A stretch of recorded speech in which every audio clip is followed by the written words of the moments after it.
దేవుని నామమునకు మహిమ కలుగును గాక. ప్రభునందు ప్రియులరా, మన ప్రభువు రక్షకుడునైన క్రీస్తు యేసు పరిశుద్ధ నామములో మీ అందరికీ శుభములు. 4వ తేదీ జనవరి మాసము 2025వ సంవత్సరం. ఈరోజు దేవుడు నిన్ను ప్రేమించి నీకిస్తున్న అద్భుతమైన వాగ్దానం, నీవు అన్ని విషయములలో వర్ధిల్లుచు సౌఖ్యంగా ఉండవలెను. చూసారా, అన్ని విషయములలో వర్ధిల్లుచు సౌఖ్యంగా ఉందువు. యోహాను గారు రాసిన 3వ పత్రిక 1వ అధ్యాయం ఉంది, 2వ వచనం. పూర్తి వచనము ఈ విధంగా ఉంది: ప్రియుడా, నీ ఆత్మ వర్ధిల్లుచున్న ప్రకారము నీవు అన్ని విషయములలో వర్ధిల్లుచు సౌఖ్యంగా ఉండవలనని ప్రార్థించున్నాను. వర్ధిల్లుట అంటే అభివృద్ధి చెందుట, విస్తరించుట, వ్యాపించుట, బోల్డు అంటే గ్రోత్. ఏమేమిటి కండిషన్ ఏంటి? ప్రియుడా అంటే అగాపే అంటే దైవిక ప్రేమతో, ఈ యొక్క ఎరోస్ అంటే లోక ప్రేమ అంటే నువ్వు నన్ను ప్రేమించు, నేను నిన్ను ప్రేమిస్తాను, నువ్వు నన్ను నేర్పిస్తే నేను నిన్ను నేర్పిస్తాను. ఫిలియో అంటే నువ్వు నాకు ఇష్టం, నువ్వు నాకు ఇష్టం. చూసారా? కానీ అగాపే అంటే నీవు ఏ స్థితిలో ఉన్నా ప్రేమించేది అగాపే ప్రేమ. రైట్.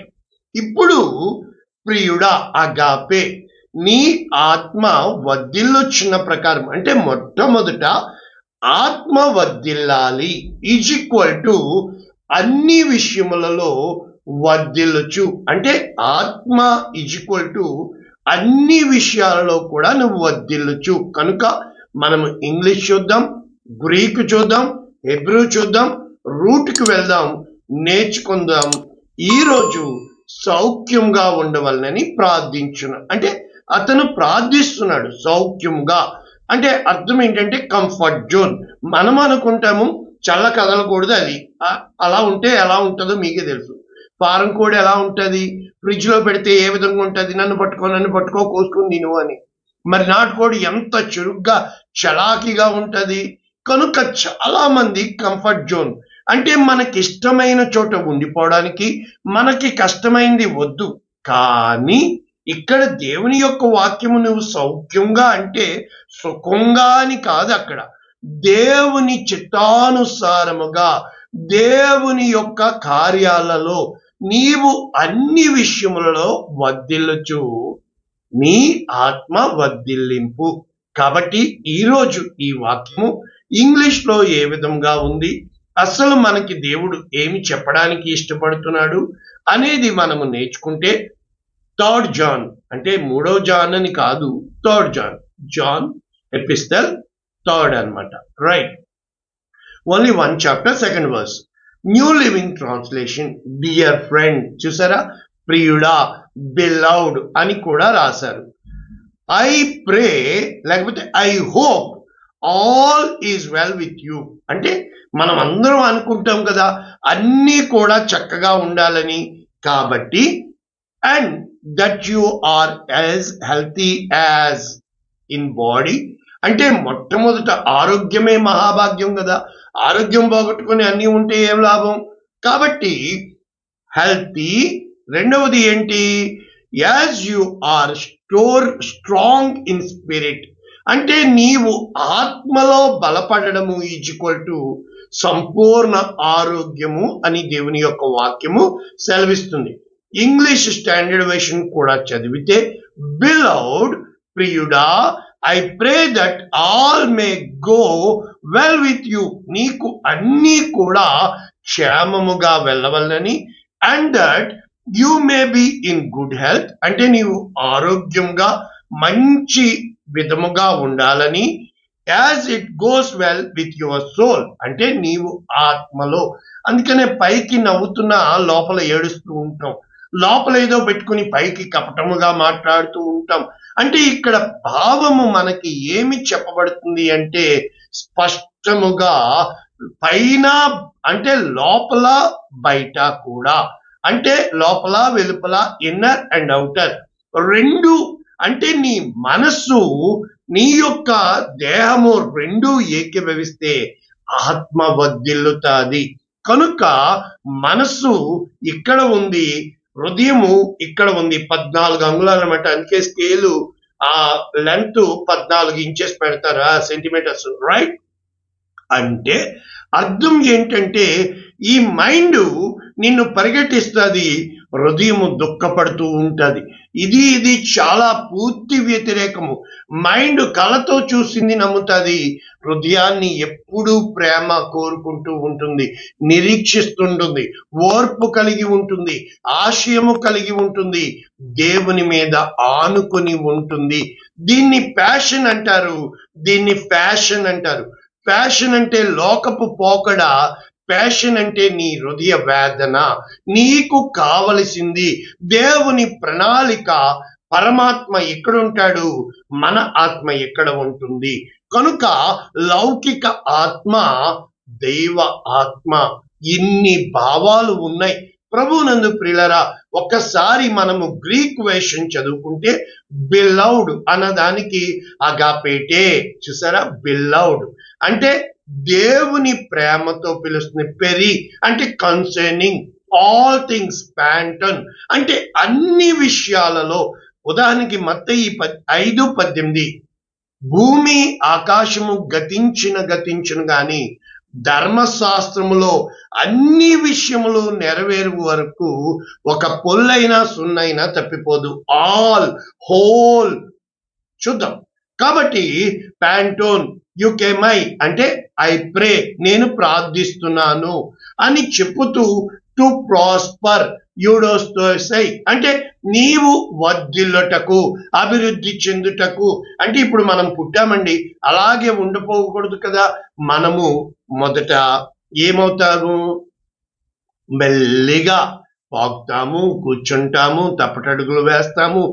ఆ విధముగా ఎముక ఎలాగూ ఎదుగుతుందో చూడాలి గర్భమందు, నీకు తెలియదు కదక్క. కాబట్టి ప్రభువునందు ప్రియులరా, ఇక్కడ హెల్తీ అని రాసండి, అండ్ ఆరోగ్యకరముగా అన్ని విషయాలలో స్వస్థ బుద్ధి గలవారమై. కాబట్టి ప్రాస్పర్ మళ్ళా యూడవుతాయి అంటే అది కామన్, వర్ధిల్లుట. Soul, psyche. అందుకే సైకాలజీ అంటే లోగోస్ అంటే అధ్యయనము, సైకో అంటే నీ మైండ్. అంటే నీవు ఏ విధముగా నీ యొక్క మనస్సు పరిపక్వత చెంది, మెచ్యూరిటీ. ఈ మధ్య నేను అలవాటు చేసుకున్నాను, ఇంత వయసు వచ్చింది ఇంకా నీలో మెచ్యూరిటీ రాకపోతే ఏ విధముగా. కనుక ఈ పదాన్ని ఏ విధముగా మనము చూడొచ్చు అంటే ఆల్, ఎవ్రీ, హోల్ అంటే పూర్తి, సంపూర్ణత, ఎంటైర్ అంటే సమస్తము. ఇంకా చెప్పాలి అంటే ఎవ్రీ కైండ్ ఆఫ్, అన్ని విధములైనటువంటి. ఇప్పుడు వెజిటబుల్స్ అన్నామనుకోండి, టమాటా అందులోకి వస్తుంది. కానీ ఇప్పుడు జ్యూస్ అంటే, ఇప్పుడు ఫ్రూట్ అంటే, ఇప్పుడు టమాటాతో జ్యూస్ చేస్తే జ్యూస్ అవ్వదు కదా. కానీ టమాటా వెజిటబుల్ అందు ఫ్రూట్ లో అంటారు. ఆ విధముగానే ఇప్పుడు చింతపండు అన్నామనుకోండి, అది పండే, కానీ చింతపండుతో జ్యూస్ చేసి ఇవ్వం కదా. ఆ విధంగా అన్నట్టు అనమాట. కాబట్టి ఇప్పుడు ఈ యొక్క భావము ఏమని రాయడానికి వాళ్ళు ప్రయత్నిస్తున్నారు, అన్ని విషయములలో కూడా. అంటే జీవితములో కన్నీటి రాత్రులు ఉంటాయి, కలవరాల రాత్రులు ఉంటాయి, గందరగోళాలు ఉంటాయి, నిద్రలేని రాత్రులు ఉంటాయి. ఇవన్నీ ఉంటేనే జీవితం. కూరలో ఏ విధంగా ఉప్పేస్తాం, పసుపేస్తాం, కారం వేస్తాం, అయ్యేస్తాం, ఇయ్యేస్తాం, అవన్నీ కలిపితేనే కూర. ఆ విధంగానే జీవితంలో మాకేమీ వద్దు, సంతోషమే కావాలంటే అవ్వదు. కనుక ఇక్కడ దేవుని యొక్క వాక్యము మనకి నేర్పించడానికి దేవుడు ఏమి ఇష్టపడుతున్నాడు, ఈ యొక్క యోహాను గారు ఏమి రాయడానికి ఇష్టపడుతున్నారు అన్నది మనము చూస్తే, ప్రభువునందు ప్రియులారా, కంప్లీట్నెస్ అంటే ఒక సంపూర్ణత. ఏ విధముగా ఇప్పుడు కీర్తనాకారుడు ఏమంటాడో ఒక్కసారి కీర్తనలు ఈ ఒక్కటి చదివితే మీకు మొత్తం జీవితము అర్థమైపోతుందండి. 119లో మరి 96వ వచనం నుంచి కీర్తనాకారుడు ఎంత చక్కటి వాక్యాలు రాస్తాడు మన జ్ఞానానికి. మరి అవి ఎంతగానో ఉపయోగపడేవిగా ఎందుకు దేవుడు మన కోసము రాయించి పెట్టాడు అనేది మనము చూస్తే సకల సంపూర్ణతకు పరిమితి కలదు. అంటే నీకు నాకు లిమిటెడ్ కానీ అన్లిమిటెడ్ అగాపే ప్రేమ, అవధులు లేని ప్రేమ, జోయే అనంతమైన జీవము, శాశ్వతమైన జీవము. కనుక దేవుడు అనంత జ్ఞాని, సకల సంపూర్ణతకు పరిమితి కలదు. కానీ నేను గ్రహించి ఉన్నాను, నీ ధర్మ ఉపదేశము అపరిమితమైనది, నీ ధర్మశాస్త్రము నాకెంతో ప్రియముగా ఉన్నది. దాన్ని ఎందుకు ధ్యానించాలి? బాప్తిస్మాలు తీసుకుంటున్నారు, వాక్యం చదువుతున్నారా, ప్రార్థన చేస్తున్నారా? నీ ఆజ్ఞలు నిత్యము నాకు తోడుగా ఉన్నవి కనుక శత్రువుకి మించిన జ్ఞానము నెంబర్ 1. రెండవది, శాసనములను ధ్యానించుచున్నాను కనుక బోధకులందరికంటే విశేష జ్ఞానము. మూడవది, నీ ఉపదేశములను లక్ష్యము చేయుచున్నాను కనుక వృద్ధుల కంటే విశేష జ్ఞానము. ఒకటి, శత్రువులకు మించి జ్ఞానము, బోధకులకు మించి జ్ఞానము, వృద్ధులకు మించి జ్ఞానము నీకు పరిశుద్ధ గ్రంథం ఇస్తుంది. కనుక ఈ యొక్క వాక్యము అన్ని విషయములలో అనే దానికి ఏ విధముగా నేను మీకు చెప్పగలను అని ఆలోచించి చిన్న కథ రాసుకుని ఆదికాండము 28:12 ఇక్కడ యాకోబు బయలుదేరి వెళ్తున్నాడు. అప్పటి వరకు తల్లి చాటున బిడ్డ, అయితే ఒంటరిగా ఆ రాత్రి సమయమందు అక్కడ ఒక రాయి తీసుకుని తలగడగా చేసుకొని పడుకున్నాడు. అప్పుడు ఒక కలగ అన్నాడు. అందులో ఒక నిచ్చెన భూమి మీద నిలబడి ఉంది, ఆకాశమునకు ఆ కొన అంటుతుంది, దూతలు పైకి కిందకి ఎక్కుచూ దిగుచున్నారు. నిచ్చెన ఎంత పైకన్నా కానీ మొదటి మెట్టు భూమి మీద ఉండాలి సుమా. కాబట్టి యెహోవా దానికి పైగా నిలిచి ఏమని చెప్తున్నాడు ఇప్పుడు? నేను నీ తండ్రి అయిన అబ్రహాము ఇస్సాకు దేవుడను, నీవు పండుకొని ఉన్న ఈ భూమి నీకు నీ సంతానమునకు ఇచ్చేదను. ఒట్టి చేతులతో ఉన్నాడు. నీ సంతానము భూమి మీద లెక్కకు ఇసుక రేణువుల వలె అగును. చూసారా దేవుని ప్రణాళిక, దేవుని వాగ్దానము. కానీ భయముతో ఉన్నాడు. అప్పటికే 40 సంవత్సరాలు వచ్చేసినాయి. ఏషావు 3 పెళ్లిళ్ళు చేసేసుకున్నాడు, మనోడికి ఇంకా పెళ్లి అవలా. అప్పుడు ఇంకా చెప్తున్నాడు, నీవు పడమటి తట్టు, తూర్పు తట్టు, ఉత్తరపు తట్టు, దక్షిణపు తట్టు వ్యాపించదవు అని చెప్పుతూ, అంటే అన్ని దిక్కుల, నలుదిక్కుల, న్యూస్ NEWS అంటే ఏంటో తెలుసా? నార్త్, ఈస్ట్, వెస్ట్, సౌత్, ఆ వార్తలే న్యూస్. కాబట్టి భూమి యొక్క వంశములు అన్నీ చూసారా, అంటే అన్ని దిక్కులు నువ్వు వ్యాపించాలి, నీ యొక్క సంతానము ఇసుకురేలువల వలె ఉంటుంది అంటూ వంశములన్నీ, భూమి యొక్క వంశములన్నీ నీ మూలముగా, నీ సంతానం మూలముగా ఆశీర్వదించబడును. కనుక నేను నీకు తోడయ్యుండి నీవు వెళ్ళు ప్రతి స్థలమందు. ఇక్కడ కూడా ఇందాక చెప్పాను కదా, మరి ఆ విధమైన పదమే ఇక్కడ రాయబడి ఉంది హెబ్రూలో కోన్. కాబట్టి నిన్ను కాపాడుచు ఈ దేశమునకు నిన్ను మరలా రప్పించెదను, నేను నీతో చెప్పినది నెరవేర్చు వరకు నిన్ను విడువను. యాకోబు నిద్ర నుంచి బయటకు వచ్చాడు. బాబో ఇది దేవుని గని, పరలోకపు గవిని ఇదే అని చెప్పి అక్కడ పూజ చేసి ఏమంటున్నాడు తెలుసా? బేతేలు అని పేరు పెట్టి, ఇక్కడ మనం చిన్న మనసు. యాకోబు ఏమడుగుతున్నాడు దేవుణ్ణి? ఇదిగో నేను అంటే తిరిగి నా తండ్రి యొద్దకు క్షేమముగా వచ్చినట్లు, ఒకటి దేవుడు నాకు తోడయ్యుండి, 2 వెలుచున్న మార్గములో నన్ను కాపాడి, 3 తినుటకు ఆహారము, 4 ధరించుకొనుటకు వస్త్రములు. మనం ఇంతకు మించి ఏమంటాం? 1 దేవుడు తోడుగా ఉండాలి, 2 కాపాడాలి, తినడానికి తిండి, కట్టుకోవడానికి వస్త్రములు, నాకు దేవుడయ్యుండును. ఇంతకు మించి ఏమడుగుతాం? కానీ ఇదే యాకోబు చేత ఏమని ప్రార్థన చేపిస్తున్నాడో చూసేసి అప్పుడు మనము వెనక్కి వెళ్ళిపోదాం. ఆదికాండము 32:9 దేవుడు వెనక్కి రమ్మన్నాడు, వెళ్తున్నాడు. అప్పుడు యాకోబు నా తండ్రి అయిన అబ్రహాము దేవా, దేవుడు ప్రత్యక్షమవులా, కానీ అన్న ఏశావు చంపేస్తాడని ప్రార్థిస్తున్నాడు. నా తండ్రి అయిన ఇస్సాకు దేవా, నీ దేశమునకు నీ బంధువుల యొద్దకు తిరిగి వెళ్ళుము, నేను నీకు మేలు చేసేదనని చెప్పావు కదా. ఇలా ప్రార్థించాలి. నీవు నీ సేవకునికి చేసిన సమస్తమైన ఉపకారములకు, చూసా, సమస్తమైన ఉపకారములకు, ఆల్ ఆల్ ఆల్, నేను సమస్త సత్యమునకు, all the manner of the truth, అపాత్రుడను. అంటే సమస్త ఉపకారములు పొందుకుని ఉన్నాడు, సమస్త సత్యము అనుభవించి ఉన్నాడు. ఎట్లనగా నా చేతి కర్రతో, నేను ఇంత చిన్న బ్యాగ్తోనే వచ్చాను 2 వార్తలు కోవిడ్కి, 26 సంవత్సరాలు అయిపోయింది, 27వ సంవత్సరం కోవిడ్లో, రైట్.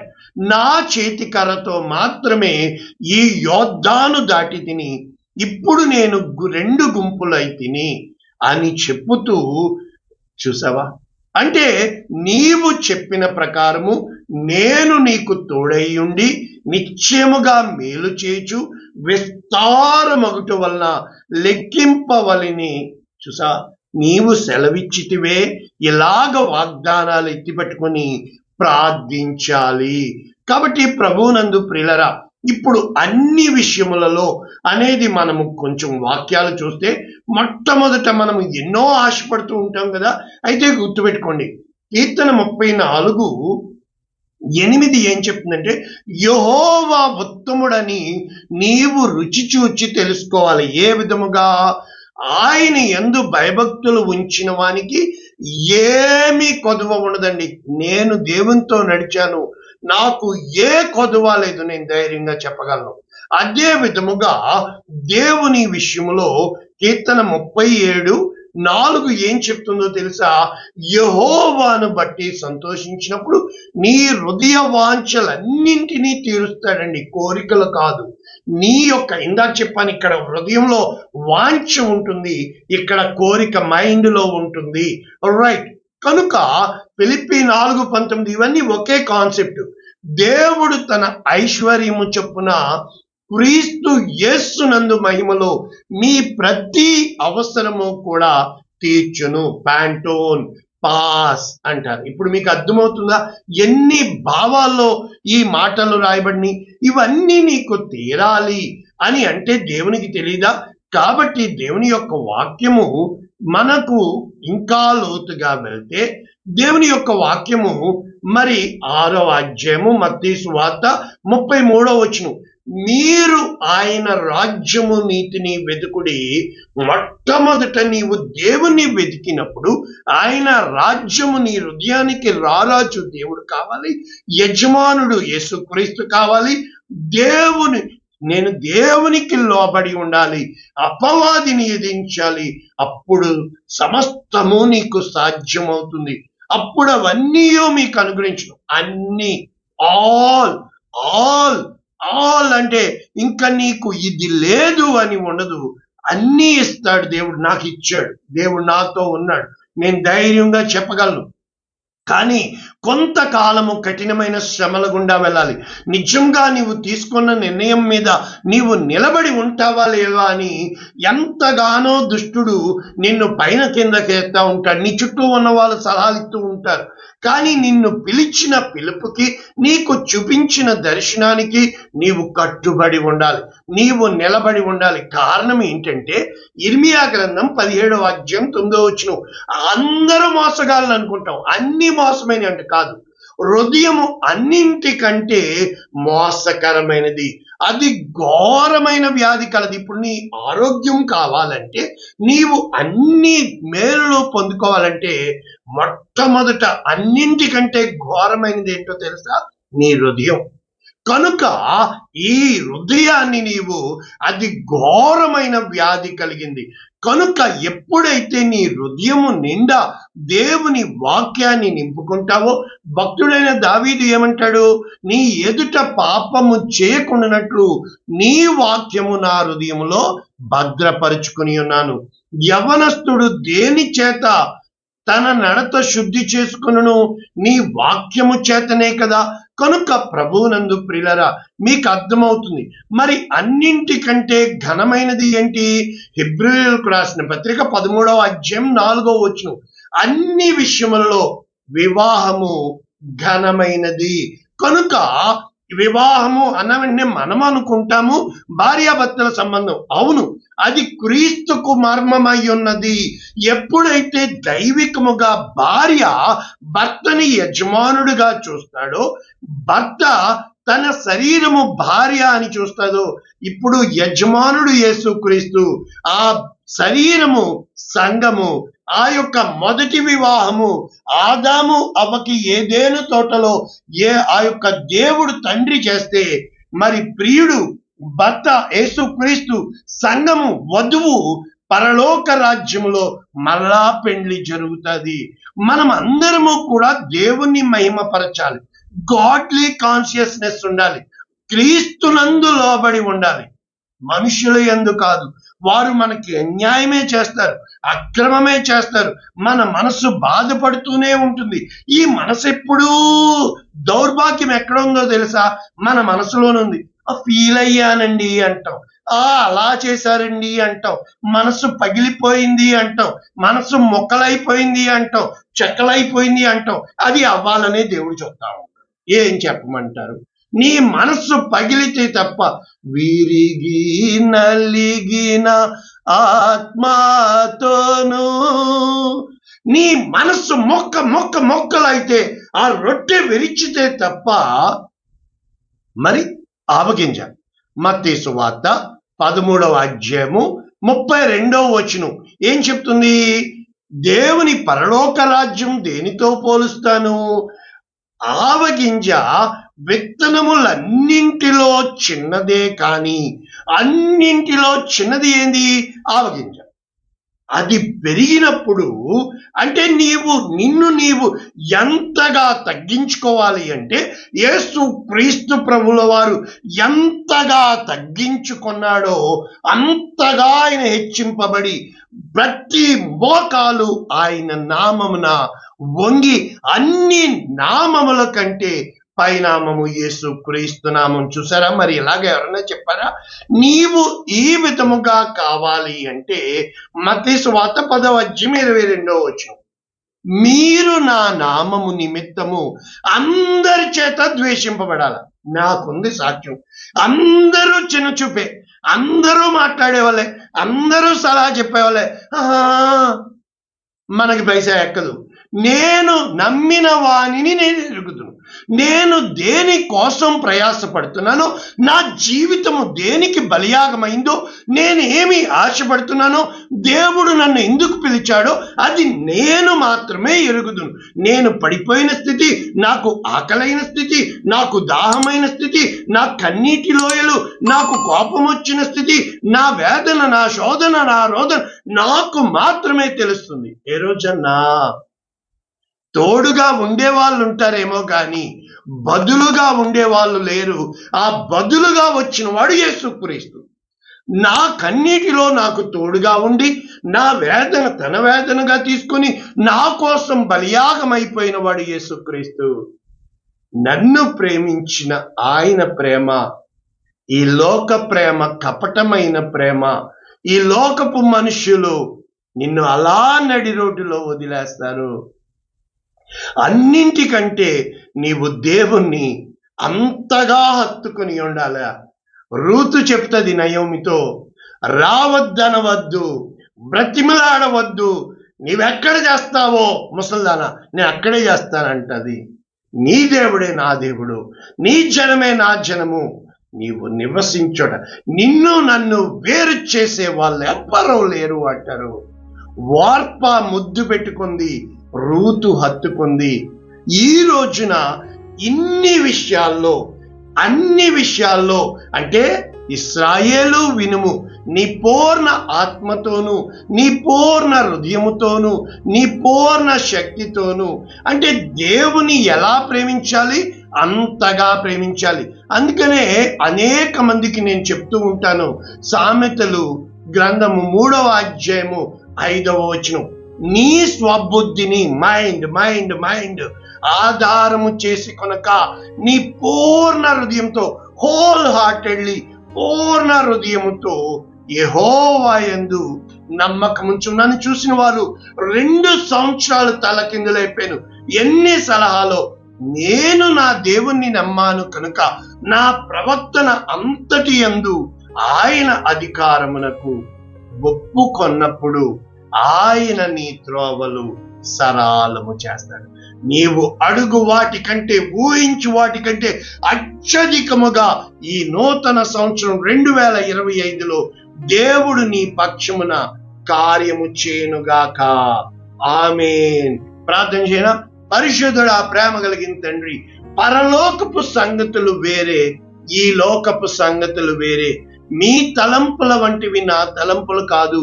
భూమి కంటే ఆకాశము ఎంత ఉన్నతముగా ఉన్నదో మీ పట్ల నా యొక్క ప్రణాళికలు అంత ఉన్నతముగా ఉన్నవి. ఎవరికి అర్థమయ్యేటట్టు చెప్పగలం తండ్రి? నేను తిన్నానా, నేను పడుకున్నానా, నాకు మనసుకి కష్టము కలిగిందా? ఇది ఈ లోకము. నా దేవుని కోసం తిన్నా, నా దేవుని కోసం కుంగినా, నా దేవుని కోసం బ్రతకడమే నా జీవిత ధర్మమని ఎవరైతే సంపూర్ణ ప్రణాళికకి లోబడతారో అటువంటి సంపూర్ణ సమర్పణ ఈ రోజు నుంచైనా, ఎప్పుడైతే మాలో ఉన్న ప్రతి నేను అనే స్వభావము కొట్టివేసి నా తండ్రి అనే స్వభావం మాలో దయచేయమని, వాక్యం వింటున్న ఒక్కొక్కరిని పేరు చొప్పున దీవించమని యేసు నామమున నీవు హెచ్చింపబడాలి, నీవు గెలవాలి, నేను తగ్గించబడాలి, నేను ఓడిపోవాలి. యేసు నామమున దీవిస్తున్నాము తండ్రి. ఆమేన్. God bless you all. Like చేయండి, షేర్ చేయండి, అనేక మందికి పంపించండి. ఈ రోజు నుంచి ఇటువంటి అవగాహన దేవుడు మనకు అనుగ్రహించును గాక. ఆమేన్.